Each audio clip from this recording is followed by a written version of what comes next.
Assalamualaikum warahmatullahi wabarakatuh. Kembali lagi bersama dengan channel ini. Kita kali ini akan kembali membahas tentang teori ekonomi mikro, dan pada kesempatan kali ini kita akan berdiskusi terkait teori produksi dan biaya produksi. Di video sebelumnya kita telah membahas tentang perilaku konsumen. Saat ini kita mulai mencoba berdiskusi tentang perilaku produsen. Nah, perilaku produsen ini tentu kita akan berkaitan atau kita akan menyinggung beberapa input produksi. Tapi pada umumnya di teori ekonomi mikro yang kita bahas di dasar ini adalah kita hanya memakai dua input produksi, yaitu tenaga kerja dan modal, labor dan modal capital. Nah, pada kasus pertama kita akan menyinggung atau membahas dua rumus, yaitu marginal product sama average product. Nah, marginal product itu adalah tingkat perubahan total produksi ketika ditambahkan input produksi tertentu. Nah, input produksi yang dimaksud di sini adalah tenaga kerja atau labor. Sehingga marginal product itu rumusnya adalah delta TP dibagi delta L. TP itu adalah total produksi, sedangkan L adalah labor atau tenaga kerja. Nah, ini mirip dengan perilaku konsumen, tapi ini kasusnya adalah perbandingan antara total produksi dan labor. Nah, ini kita akan bahas dan kita masuk ke kasus. Nah, ini MP itu rumusnya delta TP dibagi delta L. Kemudian average product atau AP itu rumusnya kita pakai total product dibagi labor. Jadi berapa jumlah produksi total dibagi jumlah tenaga kerja yang digunakan. Langsung saja kita masuk ke kasus. Nah, ini adalah kasus pertama. Ini adalah tabel kombinasi antara tenaga kerja dan produksi. Jadi dari sini kita mengetahui, dari tabel ini bisa kita ketahui bahwasanya ketika suatu perusahaan memiliki 0 tenaga kerja, maka produksinya juga 0. Kemudian ketika perusahaan memiliki 1 tenaga kerja, produksinya 1. Ketika perusahaan memiliki 2 tenaga kerja, produksinya 3. Ketika perusahaan memiliki 3 tenaga kerja, produksinya 6, dan seterusnya. Jadi tabel ini menunjukkan kombinasi antara tenaga kerja dan produksi total. Nah, dalam kasus ini kita disuruh untuk pertama hitunglah produksi marginal dan produksi rata-rata, dan tentukan pada tenaga kerja berapa produksi marginal dan produksi rata-rata mencapai maksimum. Nah, kemudian kita disuruh juga untuk menganalisis 3 tahap kegiatan produksi. Jadi kita mengenal teori diminishing return. Jadi produksi rata-rata atau suatu perusahaan ketika dia akan terus menambahkan tenaga kerja, pada titik tertentu dia akan menurun. Tenaga kerja produksinya akan menurun seiring ditambahkannya terus menerus tenaga kerja. Awalnya naik tapi lama-lama turun. Nah itu ada 3 tahapan, nanti akan kita bahas. Tapi kita coba bahas yang pertama dulu. Kita mencari produksi marginal dan produksi rata-rata. Dengan rumus tadi, produksi marginal itu adalah delta TP dibagi dengan delta L. Delta TP adalah perubahan total produksi. Nah, kalau kita lihat di kasus kolom pertama ini, produksi total 0 ke 1, berarti perubahannya adalah 1. Tenaga kerja 0 ke 1, berarti perubahannya 1. Delta L nya 1, berarti delta TP 1, delta L nya 1, sehingga 1 dibagi 1 adalah 1. Jadi pertama kita ketemu 1, berarti ini 1. Delta TP nya 1, delta L nya 1, berarti produksi marginalnya 1. Produksi rata-ratanya berapa? Produksi rata-rata adalah TP dibagi dengan L. TP nya 1, L nya 1, berarti juga 1. Kemudian di tabel kedua ini, kita cermati ya, tabel kedua ini, nah ini 1. Tabel kedua kita cari delta TP nya. Delta TP nya ini 3, ini 1, perubahannya berarti 2, karena 3 dan 1 selisihnya 2. kemudian delta L nya 2 dan 1 berarti selisihnya 1, berarti delta TP nya 2 dibagi dengan delta L nya 1 berarti ketemunya 2. Produksi rata-ratanya berapa? Ini produksi total 3 dibagi dengan tenaga kerja total yaitu 2, sehingga 3 dibagi 2 1,5 dan seterusnya ya, sama ya. Ini dari kasus ini coba satu lagi contoh 6 dan 3 berarti delta TP nya adalah 3, kemudian delta L nya 3 dan 2 selisihnya 1, 3 dibagi 1 3, kemudian produksi rata-ratanya 6 dibagi 3 sama dengan 2 dan seterusnya. Ini adalah hasil dari penghitungan produksi marginal dan produksi rata-rata. Kemudian kita disuruh mencari tahu produksi marginal tertinggi itu ketika kita menggunakan berapa tenaga kerja. Dari sini kita tahu produksi marginal tertinggi ada 5, sehingga tenaga kerja yang digunakan juga adalah 5, sehingga produksi marginal tertinggi kita capai apabila menggunakan 5 tenaga kerja. Kemudian produksi rata-rata di berapa tenaga kerja paling tinggi? Nah, kita lihat rata-rata produksi tertinggi di 3,17 dan ini bertepatan dengan ketika kita menggunakan 6 tenaga kerja, sehingga ketika produksi rata-rata maksimum akan tercapai ketika kita menggunakan 6 tenaga kerja. Oke, sangat mudah ya. Nah, kemudian selanjutnya kita juga disuruh mencari tahu ada 3 tahapan diminishing return, jadi 3 tahapan produksi. Nah, tentu kalian sudah tahu dan sudah dibahas di perkuliahan teori ekonomi mikro ya. Jadi ada 3 tahapan produksi. Tahap pertama itu adalah ketika total produksi tumbuh cepat. Nah, tumbuh cepat itu maksudnya adalah marginal produknya terus meningkat ya, kita lihat. Nah, tahap kedua adalah ketika total produksi tumbuh lambat. Maksudnya tumbuh lambat itu adalah ketika marginal produk itu menurun. Nah, kemudian tahap ketiga itu adalah ketika total produksi menurun. Nah, kita lihat di kasus ini, tahap pertama adalah ketika total produksi tumbuh cepat, artinya marginal produk meningkat. Nah, marginal produk ini di sini 1 ke 2 meningkat, 2 ke 3 meningkat, 3 ke 4 meningkat, 4 ke 5 meningkat, kemudian 5 ke 4 menurun. Berarti batasan dari tahap pertama adalah di titik 5, di tenaga kerja 5 tenaga kerja. Ini tahapan pertama. Kemudian tahapan kedua adalah ketika total produksi tumbuh lambat, artinya marginal produk menurun. Nah, kita lihat marginal produk menurun ini mulai dari 5, 4 menurun, 4 ke 3 menurun, 3 ke 2 menurun. Ini batasannya sampai sini, sampai 2. Nah, dari 4 sampai 2 ini adalah tahap kedua. Kemudian tahap ketiga TP menurun. TP menurun juga berarti, ini belum saya tuliskan, marginal produk negatif ya. Berarti tahap ketiga ini ketika marginal produk mulai masuk negatif atau TP-nya menurun.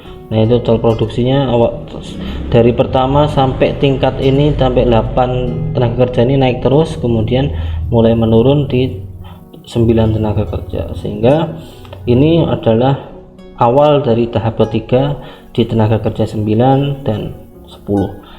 Nah, sehingga kita bisa kelompokkan di sini. Tahap pertama adalah 1 tenaga kerja hingga 5 tenaga kerja. Tahap kedua adalah 6 tenaga kerja hingga 8 tenaga kerja. Tahap ketiga adalah 9 dan 10 tenaga kerja. Nah, ini adalah pengklasifikasian 3 tahap produksi atau 3 tahap diminishing return. Nah, di sini ya. Oke, paham ya, sangat mudah. Nah, selanjutnya ini kita akan coba menggambarkannya di kurva. Kalau kita gambarkan di kurva jadinya seperti ini ya. Ini tadi yang putih adalah produksi total. Nah, ketika kita membahas dari produksi, kurva X yang vertikal ini, yang horizontal ini, yang mendatar itu adalah tenaga kerja ya. Jadi yang kita pakai sebagai kurva X itu adalah tenaga kerja. Kemudian kurva vertikalnya yang Y, yang itu adalah modal. Jadi tenaga kerja itu berada, kalau kita menggambar kurva terkait produksi, itu tenaga kerja sebagai sumbu X nya ya. Nah, ini tenaga kerja, ini produksi total produksinya. Kemudian yang putih ini adalah produksi total, yang merah adalah produksi marginal, kemudian yang hitam adalah produksi rata-rata. Oke.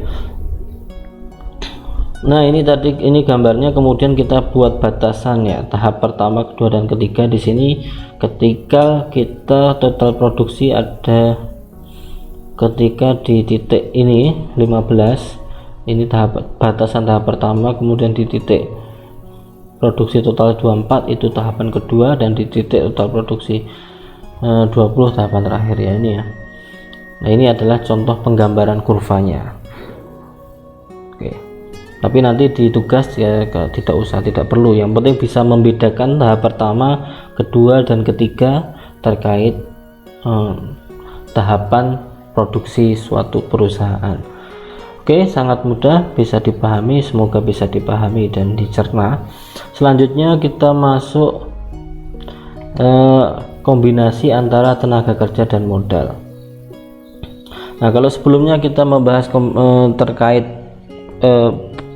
kombinasi antara tenaga kerja dan total produksi, sekarang kita akan membahas terkait tenaga kerja dan modal. Hubungan tenaga kerja dan modal ini juga nanti berkaitan dengan iso cost dan iso quant. Nah, tapi sebelumnya ke situ nanti kita coba lihat di sini. Ini adalah tabel tenaga kerja dan modal, kombinasi tenaga kerja dan modal. Kita baca dulu. Tabel tersebut merupakan kombinasi tenaga kerja dan modal untuk menghasilkan 100 ton beras ya.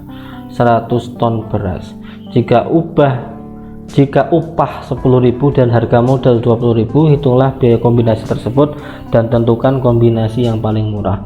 Oke ya, di sini kita dihadapkan dengan tabel kombinasi antara tenaga kerja dan modal ketika untuk menghasilkan 100 ton beras. Yang perlu digarisbawahi di sini adalah kombinasi ini semuanya menghasilkan 100 ton beras. Mari kita ingat-ingat tentang materi iso cost dan iso quant. Oke ya. Iso cost itu adalah kurva yang menggambarkan biaya sama. Jadi iso itu sama, cost itu biaya. Jadi kombinasi antara tenaga kerja dan modal yang menghasilkan biaya sama itu adalah iso cost. Kemudian iso quant adalah iso itu sama, quant itu quantity. Jadi kombinasi tenaga kerja dan modal ketika menghasilkan kuantitas yang sama. Dalam konteks ini adalah 100 ton beras ini adalah kuantitas. 100 ton bukan biaya, tapi ini adalah kuantitas. Dan untuk menghasilkan 100 ton beras ini, tabel ini memberikan kombinasinya, sehingga kombinasi ini jika kita buat kurva, terbentuklah kurva isoquant. Kenapa kok isoquant? Karena tabel ini menghasilkan kuantitas yang sama. Paham ya? Kombinasi ini menghasilkan kuantitas yang sama sehingga menghasilkan kurva isoquant. Nah, kalau yang sama itu adalah biayanya, maka itu adalah iso cost. Nah, nanti kita akan bahas. Oke ya. Tapi untuk mencari tahu kita perlu cari dulu berapa biayanya ketika menggunakan kombinasi ini. Nah, kita di sini diberikan informasi kalau upah itu 10.000. Upah 10.000 itu berarti biaya tenaga kerja. Harga modal 20.000. Oke, coba kita hitung ya. Kalau tenaga kerja 60, biayanya 10.000, berarti harganya 600.000. Kalau modalnya 3, harganya 20.000, berarti 60.000. Nah, sehingga total biayanya adalah 600.000 tambah 60.000 adalah 660.000. Nah, di sini adalah hasil penghitungannya. Jadi mudah ini, tinggal kita masukkan harganya aja. Kalau 50 tenaga kerja berarti harga satuannya 10.000, berarti 500.000. Kalau 5 modal harganya satuannya 20.000, berarti 20.000 kali 5 100.000, berarti 500.000 tambah 100.000 600.000 dan seterusnya ya. Sehingga di sini kita tahu kombinasi ini memerlukan biaya ini. Ketika kita menggunakan 60 tenaga kerja dan 3 modal, kita memerlukan biaya 660.000. Kalau kita menggunakan 50 tenaga kerja dan 5 modal, kita memerlukan biaya 600.000 dan seterusnya. Dan dari biaya-biaya ini, dari semua biaya ini menghasilkan kuantitas produksi sama, total produksinya sama, yaitu 100 ton.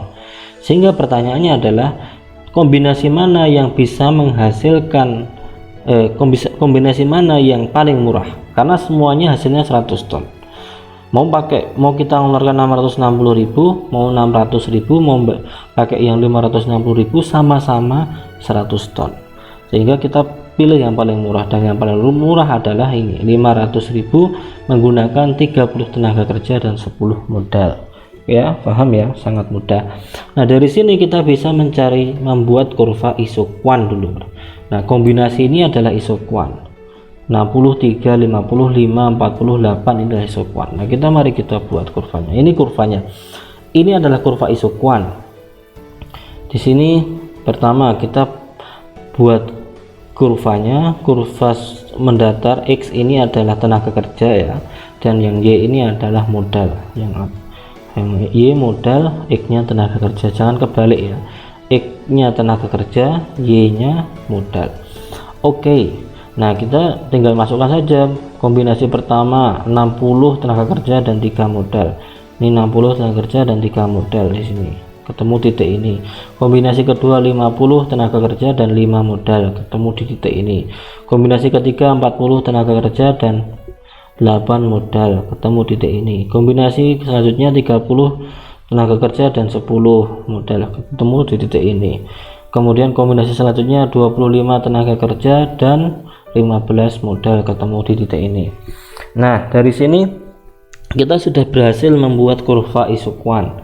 Selanjutnya, ini kurva isokuan. Selanjutnya, untuk mengetahui di kombinasi mana yang paling murah, kita perlu menambahkan kurva isokos ya, kurva isokos sesuai dengan ini biaya-biaya ini. Nah, pertama kita buat ini. Kalau 660.000, kita coba tambahkan. Kalau pertama 660.000 biayanya, berarti gambar kurva iso kosnya seperti apa, kita lihat. 660.000 harga tenaga kerja 10.000. Kalau 660.000 ini kita pakai untuk tenaga kerja semua, berarti dia berapa yang kita dapat, yaitu 660.000 dibagi 10.000 adalah 66. Oke ya, 66. Berarti kita tinggal tarik garis di sumbu X itu 66. Kita coba membuat kurva isokosnya. Sumbu X nya kita misalkan 66 di sini. Oke ya, 66 ini berarti di sini 66. Nah, kemudian di sumbu X nya di sini, kemudian di sumbu Y nya berapa? 66.000 dibagi 20.000. Kalau kita 660.000 ini kalau kita pakai modal semua, itu dapatnya berapa? 660.000 dibagi 20.000 berarti 33 ya.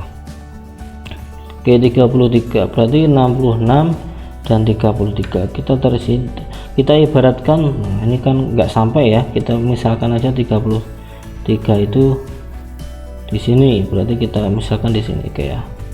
Oke, ini isokos yang pertama. Ini tidak perlu presisi ya, yang penting dikira-kira sudah cukup. Ini kalau perumpamaan saja. Nah, kemudian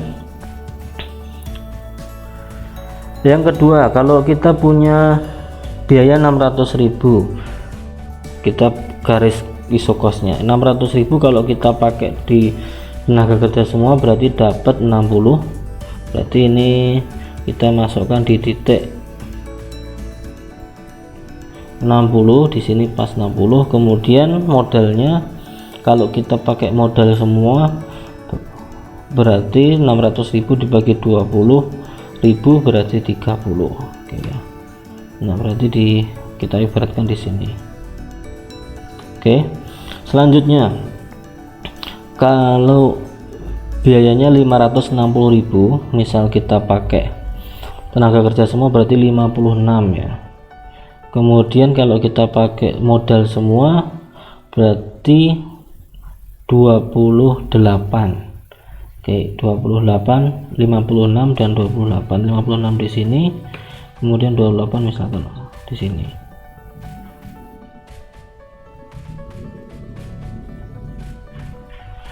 Oke, ini dikira-kira. Kemudian kalau kita pakai biaya 500.000 nih, berarti kombinasinya 30 tenaga kerja dan 10 modal nih.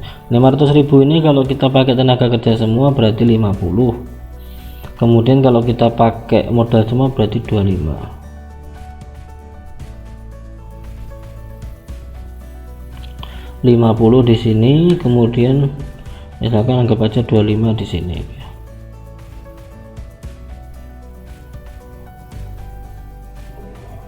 Oke. Nah, selanjutnya kalau kita pakai 550.000 berarti 55 dan 55 dan 55 begitu 22,5. Oke, kita coba 55 dan 22,5.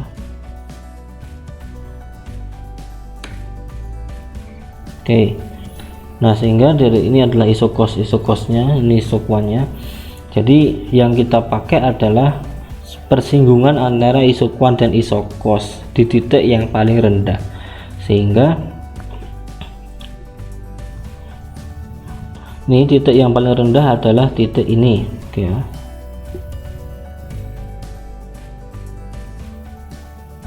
Nah, ini titik yang paling rendah, di titik ini persinggungan antara isokos dan isokuan.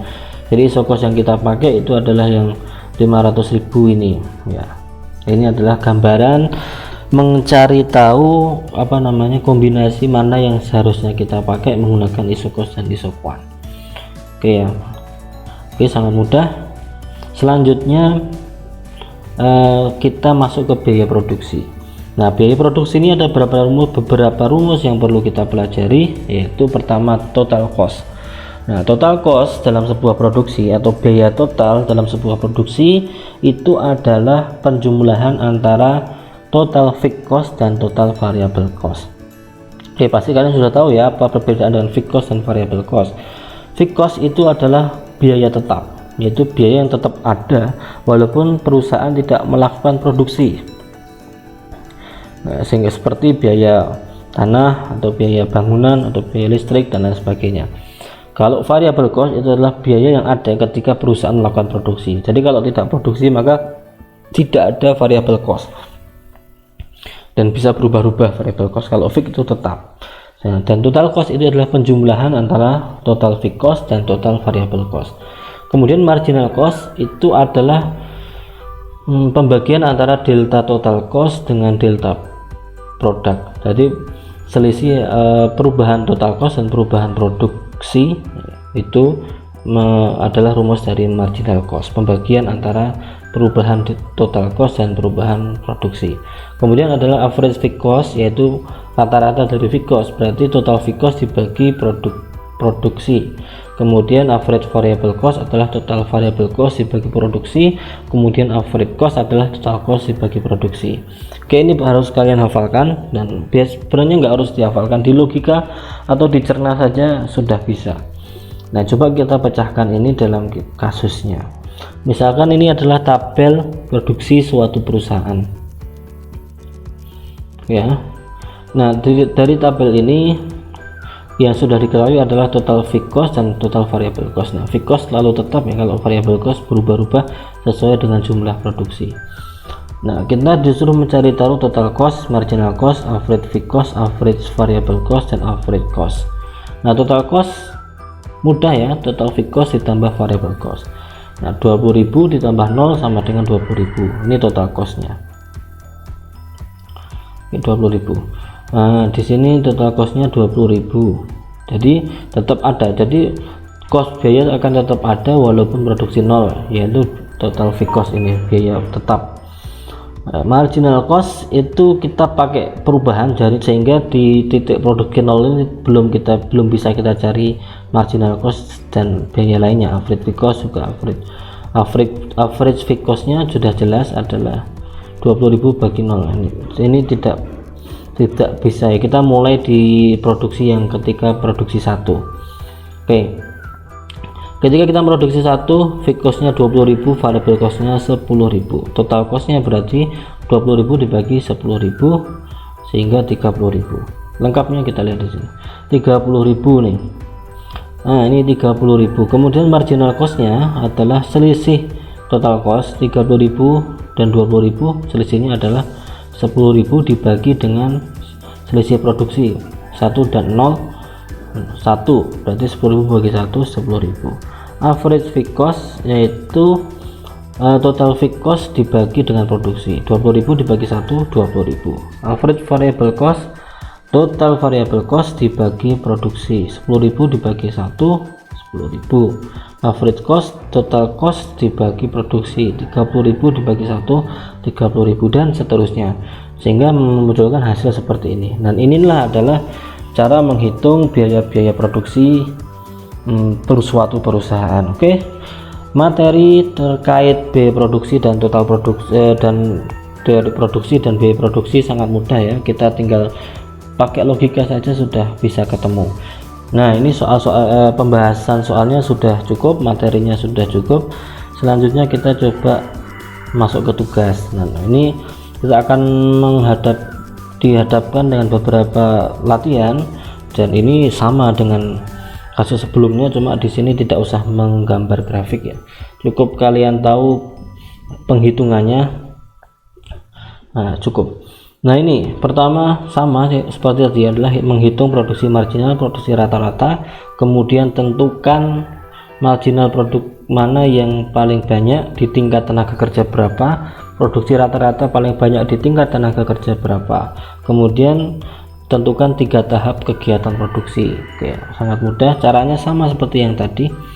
Selanjutnya ini adalah kita membahas iso cost dan iso quant. Nah, kita cari tahu kombinasi tenaga kerja ini butuh biaya berapa, kemudian tentukan biaya kombinasi yang paling murah ya. Kemudian soal terakhir itu adalah mengisi tabel biaya produksi ini. Oke, sangat mudah, semoga berhasil dan semoga video ini bisa membantu. Terima kasih banyak. Wassalamualaikum warahmatullahi wabarakatuh.